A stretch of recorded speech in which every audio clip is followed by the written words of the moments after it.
1954년 지어져 서양과 일본, 한국의 건축이 한데 어우러진 동구 동명동의 근대 가옥이 공공미술 프로젝트를 통해 새롭게 태어나고 있습니다.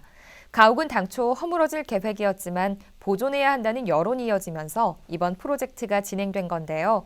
오는 9월 새로운 모습의 가옥 공개를 앞두고 미리 만나보는 전시가 열리고 있습니다. 노혜욱 기자가 임택 동구청장과 함께 관련 이야기 나눠봤습니다.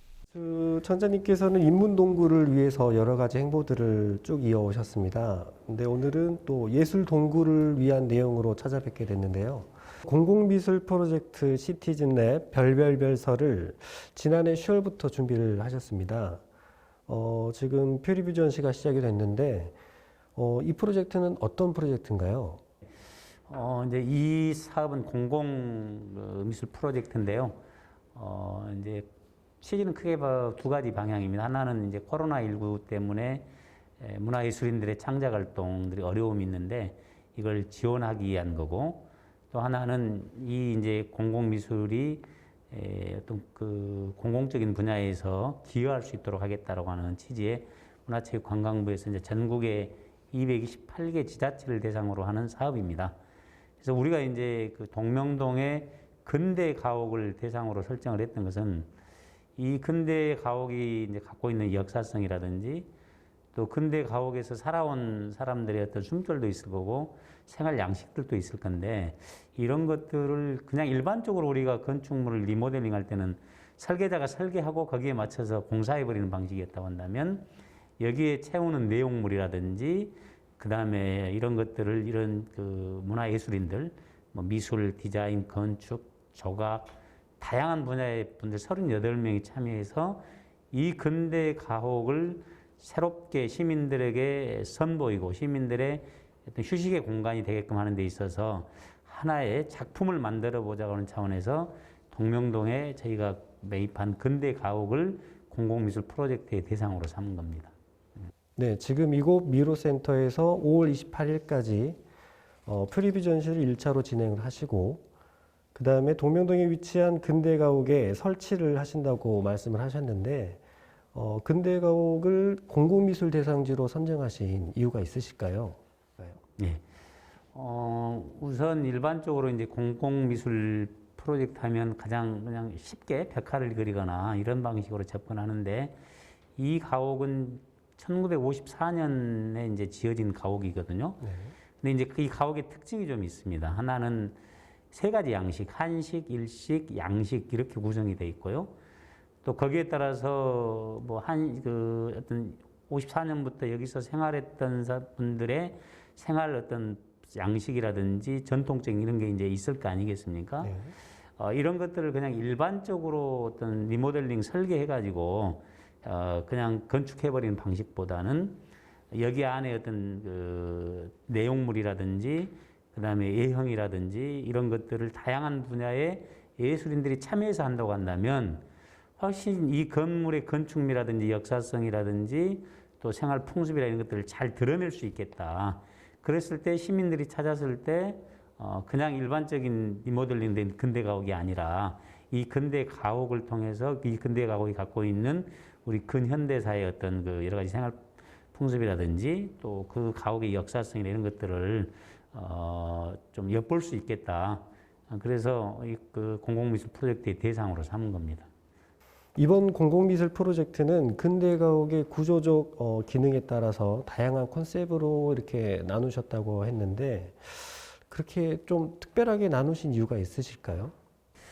예를 들어서 이제 이 가옥을 이제 방문은 하신 분들의 입장에서 그냥 이제 예를 들어서 한옥으로 지어진 집인데 뭐 다락방이 있고 또 다실이 있고 이런 것만 공간적인 구조만 보고 가는 것보다는 그 공간 안에 채워져 있는 예술 작품 이런 걸 통해서 이 집의 어떤 역사나 이런 걸 훨씬 더 느낄 수 있다고 생각합니다. 예를 들어서 다실이 있는데 지금 여기 보신 것처럼 여기 작가분들이 참여해서 다실에서 사용하는 닭이라든지 찻상, 상이라든지 그다음에 이제 양식 아까 말씀드린 것처럼 양식 구조 같은 경우는 뭐 상들레 등 같은 것도 있을 것이고 이런 것들을 이제 여기 참여하는 작가분들의 각각의 전문성을 살려서 제작을 하고 그래서 거기에서 우리 시민들이 찾아와서 직접 사용하는 기기라든지 또 문패에서부터 이것들 작가들의 어떤 상상력을 발휘해서 작품을 만들어서 거기에 배치하는 거죠. 그러니까 단순한 공간이 아니라 예술 작품이 그곳에 있는 일종의 전시관 같기도 하고 또 옛날에 우리가 사용했던 것들을 직접 작가들이 만들어서 어떤 거기에 작가들이 어떤 숨은 의도도 있을 거고 이런 것들이 훨씬 또 스토리텔링가 되면서 이 공간의 이야기를 풍부하게 해줄 수 있다 이렇게 생각을 합니다. 네, 청장님께서는 동구를 인문도시로 가꾸고 있으신데요.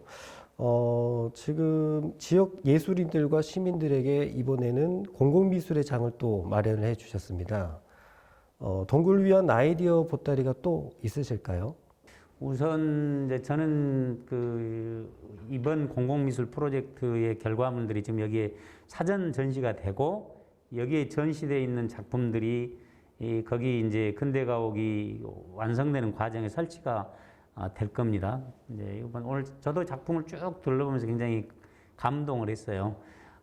이 작가분들께서 만들어낸 작품 하나하나가 다 의미가 있고 또 작가분들이 생각하는 어떤 뜻 이런 것들을 읽을 수가 있었는데 38분이 참여를 하셨거든요. 근데 이게 그동안 일반적으로 했던 한두 사람의 설계로 해버렸다고 한다면 정말 밋밋했을 수도 있는데 이 과정에서 지역의 주민들이라든지 이렇게 다양한 작가분들이 우리 지역사회에 사시는 분들이 건축물 하나를 구성하는 데 있어서도 각각 다르게 생각하는 그런 것들을 이렇게 하나에 모아간다고 한다면 더 아름다운 작품으로 탄생할 수 있겠구나. 그래서 그거에 굉장히 이번 과정에서 배운 교훈이라고 생각합니다. 예를 들어서 유럽 같은 경우는 그런다고 그럽니다. 무슨 건축물 하나를 만드는 데 있어서도 미술을 하시는 분이 전반적인 그림을 그리고 거기에 맞춰서 또 건축 디자인 하시는 데 디자인한다고 그러거든요. 그래서 앞으로 우리가 문화동구를 이야기하고 문화도시 광주를 이야기하는데 그게 행정에서 만들어내는 그런 문화도시가 아니라 우리 도시 함께 살고 있는 그 문화예술인들이라든지 주민들이라든지 이런 분들의 어떤 갖고 있는 재능이라든지 이런 것들이 직접 참여를 통해서 만들어 간다고 한다면 훨씬 풍부한 이야기를 만들어낼 수 있는 문화동구, 문화도시를 만들 수 있지 않을까 이렇게 생각을 하고요. 앞으로도 이런 분들이 참여해서 우리 예술의 거리든 문화전당 주변이든 동명동이든 그래서 함께 문화예술 특구 동구를 만들어 간다면 훨씬 질 높은 그런 문화예술 동구를 만들 수 있지 않을까 그래서 그런 기회를 만들어 가도록 하겠습니다. 네, 청장님. 공공미술 프로젝트 별별별 서가 또 성공적으로 잘 마무리되기를 바라면서 오늘 말씀 감사합니다. 네, 고맙습니다.